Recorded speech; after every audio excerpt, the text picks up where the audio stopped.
नमस्कार दोस्तों। स्वागत है आपका ज्ञान ओवर क्रिकेट के इस नए एपिसोड में, जहां क्रिकेट का ज्ञान मिलता है जरा मजेदार स्टाइल में। आज बात करेंगे भारत और इंग्लैंड के दूसरे टेस्ट के दूसरे दिन की। गिल जडेजा शो। चलिए शुरू करते हैं एकदम ठेठ देसी स्टाइल में। शुभमन गिल ने कल जो शुरू किया था, आज उस पर लाइटिंग लगा दी। 150 से भी ऊपर पहुंच गए। और रविंद्र जडेजा भाई जैसे स्पिनर के लिए चुपचाप सिरदर्द बन गए। 211 बगाम 5 से 391 बारह 5 तक का सफर। भाई साहब, इंग्लैंड वालों के चेहरों पर ऐसा एक्सप्रेशन था जैसे शादी में बिरयानी खत्म हो गई हो। गिल और जडेजा की बैटिंग देखकर इंग्लैंड के गेंदबाज कह रहे थे, ये दोनों बैटिंग कर रहे हैं या पार्टनर डांस की प्रैक्टिस। शोएब बशीर स्पिन लेकर आए, पर गिल ने रिवर्स स्वीप निकालकर बोल दिया, ये टेस्ट है भाई, T20 नहीं। पर स्टाइल तो चलेगा। ब्राइडन कार्स ने शॉर्ट बॉल ट्राई की, पर जडेजा हर बाउंसर पर ऐसे झुके जैसे स्कूल में बोर्ड की मार से बच रहे हों। बशीर की गेंदबाजी देखकर इंग्लैंड का एक फैन बोला, ये स्पिनर है या जादूगर का असिस्टेंट, बस घूम नहीं रहा। गिल ने 150 पूरा किया और बन गए भारत के सबसे युवा टेस्ट कप्तान, जिनका इंग्लैंड में इतना बड़ा स्कोर है। वहीं जडेजा ने जैसे ही अर्धशतक पूरा किया, तलवार घुमाई, मैदान पर राजपूताना स्टाइल दिखा दी। जडेजा का तलवार सेलिब्रेशन देखकर स्टोक्स बोले, भाई ये बल्ला है या कटाना। वोक्स और स्टोक्स दोनों के पास प्लान तो था, पर गिल और जडेजा हर प्लान का OTP बदल देते थे। वोक्स को 2 बार लगा LBW मिल गया, पर दोनों बार अंपायर्स कॉल निकला। और बशीर भाई 25 ओवर डाले, सिर्फ 1 विकेट मिला, वो भी तब जब बल्लेबाज खुद ही थोड़ा कंफ्यूज था। इंग्लैंड का फील्डिंग प्लेसमेंट देखकर लग रहा था जैसे किसी ने PUBG का नक्शा खोलकर फील्ड सेट किया हो। वोक्स और स्टोक्स दोनों के पास प्लान तो था, पर गिल और जडेजा हर प्लान का OTP बदल देते थे। वोक्स को 2 बार लगा LBW मिल गया, पर दोनों बार अंपायर्स कॉल निकला। और बशीर भाई 25 ओवर डाले, सिर्फ 1 विकेट मिला, वो भी तब जब बल्लेबाज खुद ही थोड़ा कंफ्यूज था। इंग्लैंड का फील्डिंग प्लेसमेंट देखकर लग रहा था जैसे शुरुआत में नई गेंद से इंग्लैंड को उम्मीद थी, पर गिल जडेजा ने उनकी बॉल को दूध वाली गाय बना दिया। बस दूही जा रही थी। 13 ओवर में 55 रन बिना ज्यादा रिस्क लिए। एक फैन ने तो हाउसर भी चिल्ला दिया हल्के से फ्लिक पे। दर्शकों का मजा ही अलग है टेस्ट मैच में। इंग्लैंड की गेंदबाजी देखकर एक दर्शक बोला, ये मैच है या नेक्स्ट। बल्लेबाज आराम से चाय भी पी रहे हैं। गिल पहुंचे 200 पर, और वो भी कप्तान के तौर पर। गिल अब बन चुके हैं इंग्लैंड में टेस्ट डबल सेंचुरी बनाने वाले तीसरे भारतीय, सेना देशों में डबल सेंचुरी बनाने वाले पहले एशियाई कप्तान। और भाई गिल का सेलिब्रेशन भी क्लासी था। पहले फिस्ट पंप, फिर ट्रेड बाग बो। मतलब बंदे में टेस्ट क्लास भी है और स्वैग भी। गिल को देखकर लग रहा था जैसे कह रहे हूं, मेरे आगे कौन टिकेगा, गिले। गिल का साथ बखूबी निभाया जडेजा ने भी, जिन्होंने बनाए शानदार 89 रन। लेकिन फिर जॉश टंग की एक खतरनाक बाउंसर आई और जडेजा का बल्ला हवा में तैर गया, सीधा ग्लव से कैच। इस विकेट के बाद इंग्लैंड के खिलाड़ी इतने खुश थे जैसे गर्मी में AC मिल गया हो। अब क्रीज पर आए वॉशिंगटन सुंदर, और भाई साहब पहले 10 गेंदों में तो लगा वो मेडिटेशन कर रहे हैं। लेकिन फिर धीरे धीरे चालू हुआ सुंदर का शो। एक रिवर्स स्वीप, फिर एक पुल शॉट, और फिर जॉश टंग को गैबा वाला फ्लैशबैक दे दिया जब उन्होंने फाइन लेग के ऊपर 6 ठोक दिया। वॉशिंगटन बोल रहे थे, मैं सिर्फ सुंदर नहीं, सॉलिड भी हूं भाई। इंग्लैंड की गेंदबाजी भाई कुछ ओवर्स ऐसे थे जैसे नेट प्रैक्टिस चल रही हो। हैरी ब्रुक आए और गिल ने उन्हें ऐसे मारा जैसे दिवाली ऑफर चल रहा हो। 3 चौके लगातार। ब्रुक का बॉलिंग देखकर तो कमेंटेटर भी हंस पड़ा। बस केन विलियमसन को ही आउट किया है, करियर हाईलाइट यही है। ब्रुक की बॉलिंग देखकर लग रहा था ये हैरी पॉटर का मैजिक नहीं, हैरी गया बेटा मोमेंट था।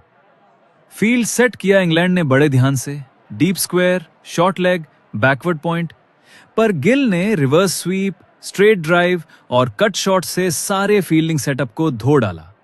गिल का बैट चल रहा था जैसे गूगल मैप्स, हर गैप को खोज निकाल रहा था। शुभमन गिल, कप्तान साहब 200 बनाकर भी रुके नहीं। गिल का बल्ला आज पोएट्री लिख रहा था। ओवर 126 में ही उन्होंने हैरी ब्रुक को ऐसे ट्रीट किया जैसे नेट प्रैक्टिस चल रही हो। पहले फ्लिक, फिर कवर ड्राइव और फिर 225 के पार। गिल बने पहले भारतीय कप्तान जिन्होंने विदेश में 250 प्लस बनाया। कोहली का पुणे वाला 254 भी पीछे। दूसरी छोर पर खड़े थे वॉशिंगटन सुंदर, शांत पर घातक। गिल सुंदर की साझेदारी 100 के पार निकली, और वो भी छठे विकेट के बाद। बशीर और ब्रुक दोनों ने उन्हें तंग करने की कोशिश की, पर सुंदर ने अपनी तमिलनाडु वाली ठंडी चाल से सबको शांत कर दिया। ओवर 132 में गिल ने ब्रुक को 2 बार चौके मारे और फिर 250 पूरा किया। जरा सोचिए क्या सफर रहा। इंग्लैंड बॉलर्स का हाल ऐसा था जैसे कोई बिना चाय के सुबह उठा हो, थका हुआ और चिड़चिड़ा। बशीर 40 ओवर फेंक चुके थे और रूट ने भी आप हाथ आजमाए, और आखिरकार ओवर 138 में उन्हें मिला वॉशिंगटन सुंदर का विकेट। जब रूट ने मिडिल स्टंप उड़ाया, पूरा स्टेडियम गूंज उठा, रूट। पर तब तक बहुत देर हो चुकी थी। गिल का स्कोर पहुंचा 261 पर। हर एक रन में आत्मविश्वास था। बशीर ने जितनी बार बाहर फेंका, गिल ने उतनी बार टेक्स्ट बुक डिफेंस या स्पिन लॉफ करके जवाब दिया। हर शॉट में मैच्योरिटी थी, जैसे कोई विराट प्लस रोहित का मिला जुला वर्जन खेल रहा हो। Missed runout alert. ओवर 140 में एक मौका था। अगर पोप का थ्रो सीधा होता तो आकाशदीप पवेलियन में होते।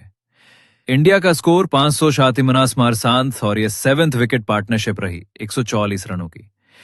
यह इंग्लैंड की जमीन पर 7th विकेट के लिए इंडिया की दूसरी सबसे बड़ी पार्टनरशिप बनी, बस सचिन प्रभाकर से पीछे। गिल और सुंदर दोनों ने पेशेंस और प्रिसिशन से खेला। गिल का स्ट्राइक रेट स्टडी था और उन्होंने हर लूज डिलीवरी का फायदा उठाया। और अब है टी ब्रेक से पहले का आखिरी ओवर। गेंदबाजी पर हैं जो रूट, सामने है 260 के पार खेल रहे कप्तान शुभमन गिल। 140.1। पहली गेंद लेग स्टंप पर धीमी और फुल गेंद। गिल बड़े आराम से आगे बढ़ते हैं और मिड विकेट की दिशा में एक नरम फ्लिक, लेकिन कोई रन नहीं। शांति है, धैर्य है। 140.2। दूसरी गेंद बाहर फेंकी गई और गिल ने इस बार मौका नहीं छोड़ा। शानदार ड्राइव कवर के पार, गेंद सीधा बाउंड्री की तरफ भागती है, चौका। गिल अभी भी भूखे हैं, टी ब्रेक की घंटी भी उन्हें रोक नहीं पा रही। 140.3। तीसरी गेंद लेग स्टंप के पास फुल बॉल। गिल आगे बढ़कर फ्लिक करते हैं। जिल 261 देली हमारे पे नॉट आउट और टीम इंडिया 550 डुवानु 7 पर। यह सेशन भी भारत के नाम रहा। जिल की क्लास और इंग्लिश गेंदबाजों की थकावट साफ दिखाई दी। अब देखते हैं टी के बाद यह कहानी कहां जाती है। चाय के बाद मैदान पर लौटते ही शुभमन गिल का बल्ला बोला, भाई इंग्लैंड में बारिश नहीं आई पर रन की बौछार जरूर हो गई। गिल ने ठोके पूरे 269 रन और इस दौरान ऐसे क्लासिक शॉट्स मारे कि बैकफुट ड्राइव भी इंग्लिश कमेंट्री में फ्रेंच लगने लगा। और जब गिल आउट हुए तो क्या किया, एक थका हारा सा पुल शॉट मारा, गेंद गई सीधा फील्डर के हाथों में। गिल का चेहरा देख के लग रहा था, भाई ये शॉट तो गली क्रिकेट में भी नहीं मारते। लेकिन जो किया वो ऐतिहासिक था। इंग्लैंड में किसी भी भारतीय कप्तान का सबसे बड़ा स्कोर, भारत की ओर से विदेश में तीसरा सबसे बड़ा टेस्ट स्कोर, और इंग्लैंड की गेंदबाजी का पैरामीटर डाउन।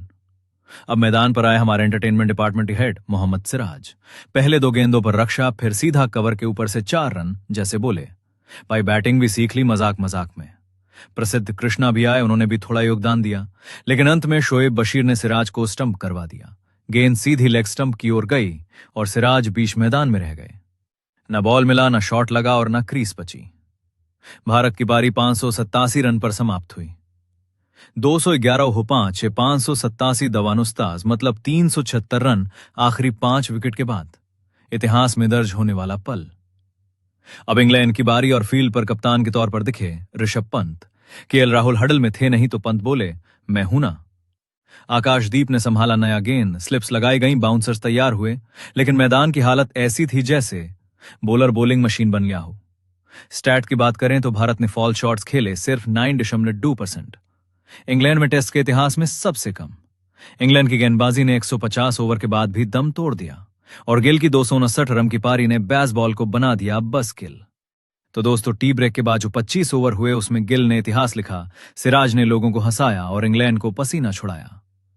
अब इंग्लैंड की बल्लेबाजी का टाइम है। क्या वो जवाब देंगे या इंडिया का पल्लड़ा और भारी होगा? सवाल आपसे, क्या शुभमन गिल बन सकते हैं तीनों फॉर्मेट के सुपरस्टार?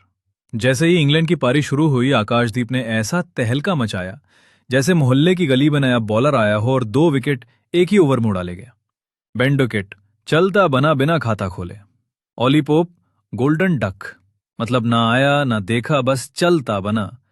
आकाशदीप को देख के लगा, भाई ये तो आकाशदीप नहीं, तूफानदीप है। और इंडिया वाले बोले, इसका नाम दीप है पर खेल रहे हैं ये तो सरफेस पे। सिराज ने भी मौका देखा और तीर चला दिए।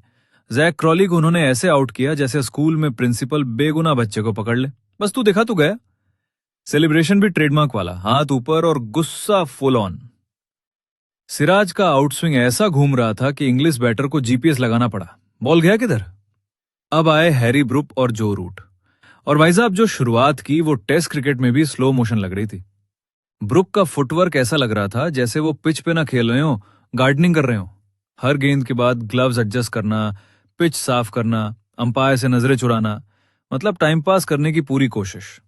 कमेंटेटर बोले, ब्रुक बैटिंग कम कर रहे हैं, पिच पे गिनती गिन रहे हैं, 1 2 3, अब शॉट खेलूं क्या।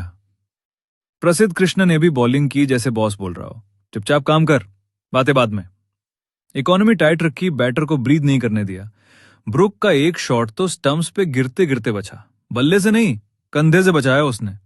ऐसा बचाव तो WWF के रेसलर भी नहीं करते होंगे। लास्ट 10 ओवर्स में सिर्फ 33 रन, बाउंड्रीज रेयर थी और tension high. Akashdeep 3 over 2 wicket, Brook 30, therapy balls, मतलब नेटफ्लिक्स पे बफरिंग चल रही है इतनी देर से। ब्रुक को देख के एक फैन बोला, भाई ये तो राहुल द्रविड़ की स्पीड पे जेफरी बैकवर्ड की पेशेंस ला रहे हैं। तो दोस्तों, तीसरे दिन के आखिरी सेशन में इंडिया ने कसी इंग्लैंड की नब्ज, विकेट्स भी निकाली और रन भी रोके। शुभमन गिल का फील्डिंग एफर्ट, आकाशदीप की आग और सिराज की स्विंग, सब ने इंग्लैंड को कर दिया सर्वाइवल मोड में। अब सवाल यह है, क्या इंडिया डे 4 की सुबह और दबाव बनाएगी या जो रूट्स और ब्रुक करेंगे वापसी का ब्लूप्रिंट तैयार। कमेंट में बताओ किसका स्पेल था सबसे इंपैक्टफुल, सिराज, आकाशदीप या प्रसिद्ध।